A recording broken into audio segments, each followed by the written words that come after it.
Hello friend, જય શ્રી કૃષ્ણ. મિત્રો, આજે આપણે જે વાત કરવા જઈ રહ્યા છીએ એ વાત મેં ઝવેરચંદ મેઘાણીના સૌરાષ્ટ્રની રસધાર નામના પુસ્તકમાં વાંચેલી છે, જેમાં એમનું શીર્ષક છે વર્ણવો પરમાર. વાતની શરૂઆત કરતા પહેલા મિત્રો, જો તમે ચેનલ પર નવા હોય તો ચેનલને સબસ્ક્રાઇબ કરી દેજો અને પાસે આપેલા બેલ આઇકનને જરૂરથી પ્રેસ કરજો, જેથી કરી આવનાર નવા વિડીયોઝના નોટિફિકેશન સૌથી પહેલા તમે મેળવી શકો. વાતની શરૂઆત કરીએ. વર્ણવો પરમાર. સૌરાષ્ટ્રને ઓતરાદે કિનારે ટીક્કર નામનું ગામ 600 વર્ષનું જૂનું ગામ છે. એ ગામની એ ઉત્તરદે મરડક નામની એક ધાર બરાબર બેઠેલા ઊંટનો આકાર ધરી અને પડેલી છે.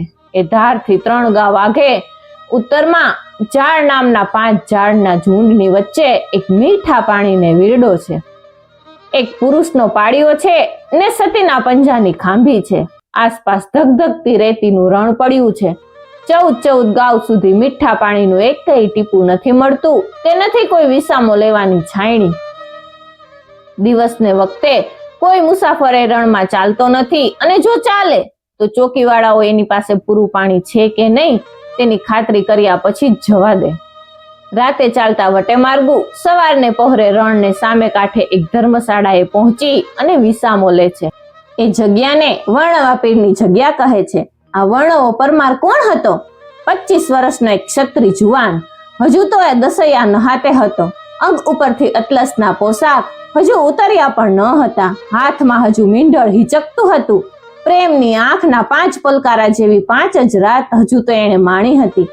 આખો દિવસ એને ઘેરી અને ક્ષત્રિય ડાયરો એના સંયમની ચોકી કરતા, અને ત્યાર પછી તો એ કંકુની ટસર જેવા રાતતા ઢોલિયામાં, સવામણ રૂની એ તળાઈમાં, સમુદ્ર ફીણ સરખાએ ધોળા ઓછાળમાં, ગોરી રાજપૂતાણીની છાતી ઉપર પડ્યા રાત્રિના 3 પહોર તો કોણ જાણે કેટલા વેગથી વીતી જતા. રાત્રિથી પણ જાણે ક્ષત્રિય બેલડીના સુખ નહોતા સહેવાતા, નહોતા જોવાતા. આજ 6થા દિવસનું સવાર હતું. રાત આડા કેટલા પળ રહ્યા તે ગણ્યા કરતી રાજપૂતાણી એની મેડી ઉપરથી કમાડની તરળ સાસરવી ડેલીએ બેઠેલા બંદીવાન સ્વામીને જોયા કરતી. પણ વર્ણવાનું માથું તો એ બેલડી બારી સામે સી રીતે ઊંચું થઈ શકે? ઉઘાડી શમશેરો સરખી કેટલી આંખો એના ઉપર પહેરો ભરતી હતી. તે હતા ક્ષત્રિયના પરણેતર. ત્યાં તો ગામમાં ચીસ પડી અને ઘરે ઘર વાછરું રોવા લાગ્યા. ગુંગ્યો ઢોલ ગાઈજો અને ચારણે ચોરે આવી ને હાકલ મારી કે ક્ષત્રિય લાગે ખોટ, ગઢથી જાતા ગાવડી, દેખી વર્ણવા દોડ, મટ લજાઈવે માવડી. ગામનું ધણ ભેળી ને મિયાણા ભાગતા હતા. ભાલો લઈ ને વર્ણવો ચોરેથી જ ઘોડે પલાણ્યો. મિયાણાની ગોળીઓનો મેવ રસ્તો હતો, તેમાં થઈ અને વર્ણવો પહોંચ્યો. બીજા રજપૂતોને પાછળ મેલી અને દોડી આવતા મીંઢળ બંધા વરરાજાને જોતા તો મિયાણાને પણ થયું કે વાહ રજપૂત! એ અસુરોને પણ પોતાની સ્ત્રીઓની મીઠી સોળ સાંભળી આવી. યુદ્ધ કર્યા વિના જ આખું ધણ વર્ણવાને પાછું સોંપ્યું અને કહ્યું, જા બાપ, તારી પરણેતર વાટ જોતી હશે. સૌને પોતપોતાના પશુ પહોંચી ગયા, પણ સુથારની બાયડી પોતાના રાતા છોકરાને કેળે વળગાડી ને કડકડતી આવી, એ બાપુ વર્ણવા, બધાયના ઢોળ લાવ્યો ને મારી બોડી ગાજ રહી ગઈ. મીરા ગભરૂડી શું છાસુ વિના ટળવળશે? વર્ણવો ફરીવાર ચડ્યો. બહેન, તારી બોડી વિના પાછો નહીં આવું કહેતો ઉપડ્યો. પણ બોડી ક્યાંથી મળે? મિયાણાઓએ ખાવાને માટે કાપી નાખી હતી. ગૌ માતાનું રુધિર ભાડી ને વર્ણવો મરણીયો બન્યો. આખા રણમાં રમખાણ જાગ્યું. કંઠસામાં કાંઠા સુધી છત્રુઓ તો ગળ્યા.